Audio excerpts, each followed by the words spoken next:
Hello. Today I want to speak about various things concerning the issue of being khoisan and colored. All these various names that people attach to themselves. Whether you Bushman, khoisan, san, colored, doesn't matter to me. I prefer to call myself khoisan because I dealt with the issue of being colored. And I know what the benefits are of being colored, and I know what the benefits are concerning the title or the name or the label khoisan. But I want to just uh, at least attempt to enlighten some people about the time that we are living in. We're living in such a time where uh, the politics in Southern Africa, and in particular South Africa and surrounding countries such as Namibia and Botswana and so forth. We're living in a time where there is a race towards the big uh, destruction of the colored people in general. And the fact that there are so many forces which try to so many forces who try to actually discourage us from taking up our indigenous names. Now there's a lot of debates concerning the origin of the name khoisan and different names as it's been used. But you know, that is not the case. The real case is people have been taking us for a ride because we could not self-determine. And by that I mean that the minute you call yourself a colored, they just see you as mixed and not belonging to any group. So my suggestion to colored people is that the best way to introduce yourself is by actually attaching yourself to a particular race from which you descend. Now it could be any race, it could be white, it could be black, it could be Asian. And that is what basically makes up the colored people. Now the problem that we have is that colored people now want to self-determine and claim the name colored, but the actual fact is that you cannot claim a name that you have already been classified as. You already been classified as a colored. So what do you want to still claim now? So okay, that you have to sort out for yourself. I suggest it's better for me to say, okay, I'm a colored of Xhosa or Zulu descent, or of white descent, or of Asian or Indian descent. Then at least I know there's a certain group that I can identify with. Because when you look at yourself as a colored, you can be a colored in South Africa, but the minute you step out of South Africa onto a plane and go to Europe or any other country, India or wherever, China, then people will not understand when you tell them you're colored. That is when you find out how black you are, or how white you are, or how Asian you are. So, okay, let's leave that at that point. I want to come to this point of being classified as a khoisan. When you classify yourself as khoisan, then you can begin to talk to other people, challenge them on their level of culture, of language, and of origin. And I've had many opportunities where I've traveled the world, to Europe and America, to Asia, where at some point I'm being asked to say something about my country, say something in my language, explain what is the culture that I come from. So, for instance, if I go to America and I say I'm a colored, I will be a fool, because they come from the history of fighting against the label of coloreds, of being called a colored. That's why they fought for the label of rather being called African American, or perhaps black, which most people don't prefer anymore. They prefer to call themselves African American. Or if you are from more more races, you like Tiger Woods, he doesn't want to call himself a black because his mom is Asian, and he has black and white lineage. The same with Obama. So we, as previously called colored people, must learn that we are part of a bigger picture. We are not just from South Africa. We are part of the whole continent, and we are part of the whole world. Today you find that within the black cultures of South Africa and the surrounding countries, there's a movement of Pan-Africanism. There's a movement of African unity. So just ask yourself, with the vision that black people has for Africa to be a united Africa, where do you fit in as a colored? Because they go against all people who are not, according to them, of African descent. That is the latest thing that they have now, Africans of African descent. If a colored person comes into power, there are some stupid white people that think that coloreds can't govern, and some stupid blacks also. I call them stupid because I would never think of a black man that he can't govern. I would never think of a white man that he can't govern. So why should they think that we are so stupid that we can't govern? So I want to speak about this topic of being colored within the African continent. And then in a bigger picture, being colored in a world context. Look to yourself outside of South Africa and then redefine yourself. Because if the African Union and Pan-African movement succeed in achieving the goal of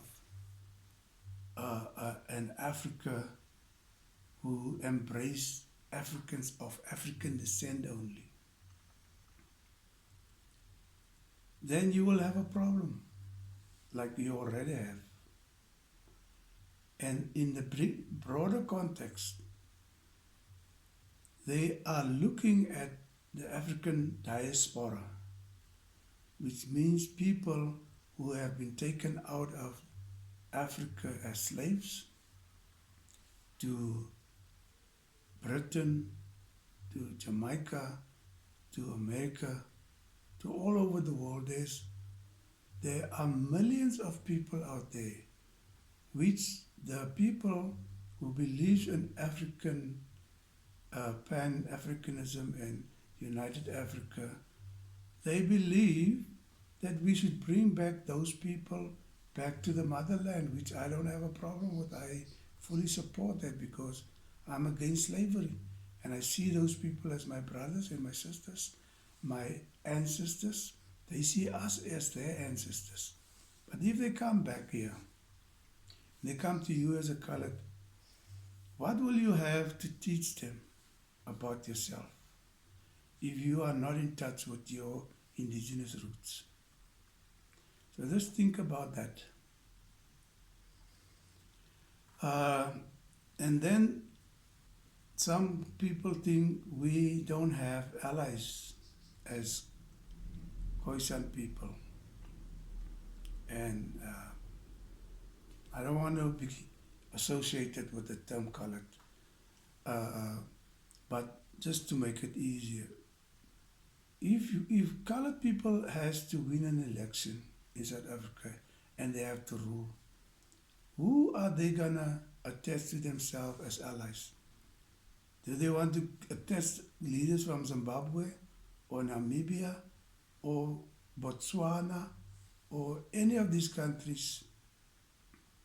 Maybe Botswana is still not so favorable among the blacks because they maintain their sovereignty and they stand for their own thing sometimes.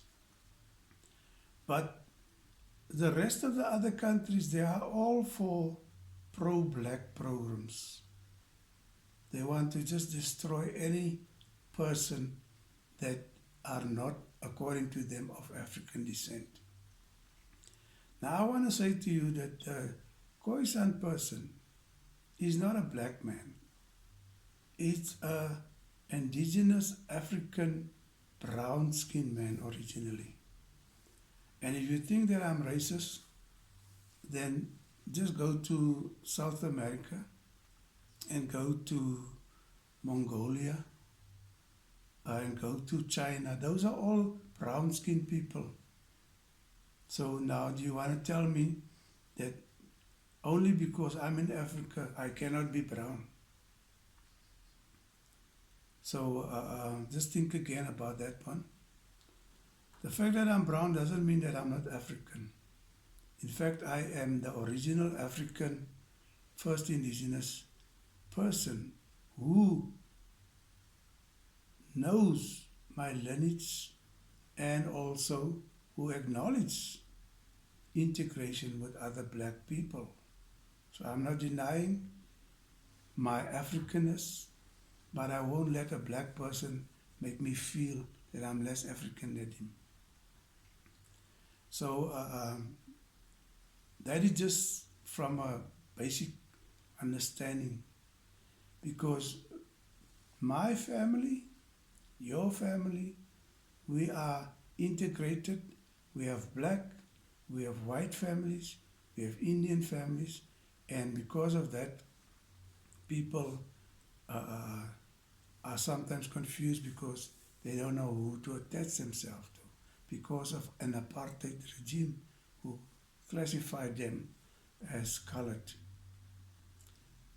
But we have an opportunity right now to set these things straight. And we need to do it now because there's a whole lot of grabbing today taking place. Not only economical benefits or land grabbing, but there's a fight for the soul of the first indigenous people. And there are a lot of thieves claiming first indigenous status now. And now I'm talking about people of black descent and also people of Asian descent, which is a very subtle thing happening right now. And I just want to say that khoisan people must know that there's racism among themselves. Colored people we know and we are aware of racism among ourselves. I've heard many times that black people say people from Cape Town are racist towards them. And I can agree with them because I've seen how racist Cape Town people can be towards black people. And I don't condone that. And I've seen how people of Asian and Caucasian descent look down upon people with flat noses or people of dark skin. These are serious matters that we need to address because right now we cannot play, games anymore. Let the real Khoisan people stand up. Let the real colored people stand up, whatever they are, whoever they are. And let us all define ourselves. Let us all find out who we are. So I'm going to make another video because these videos take so long and then it takes so long to load up or to upload. Excuse me. And then I will address this matter further. So I just wrote a book called Footprints of the Khoisan. And the essence of this book is basically to define myself. And I've chosen 5 groups as determined by, South African people who suggested that these 5 groups are the main groups. So I concentrated on those 5 groups. It's not to say that I don't acknowledge other groups that have not been included among those 5 names. But I cover the groups which include San, Griqua, Nama, Korana, and the Khoi. And in order for me to learn about my own history, I had to go and learn about all of the African histories, not only South Africa. But I had to go to Zambia, I had to go to Zimbabwe, to all over Tanzania, even as far as Ghana, and all of these countries, in order to be able to know exactly who I am and how I've been impacted by all these cultures. So let me break it down for you in another video. So I want to also address some of these issues of where certain belief systems comes from, especially this notion of being called kings and queens and so on. It really started very late actually, in the 1700s. It is something that has never been part of the San people in the first place until we became intermingled with other groups from which hybridization among the San and those people took place. And these are the people which, who brought these royal traditions and empires with them. Before that, we never had those things. Secondly, the San people didn't even have names. They were called by descriptive names. Say, like for instance, if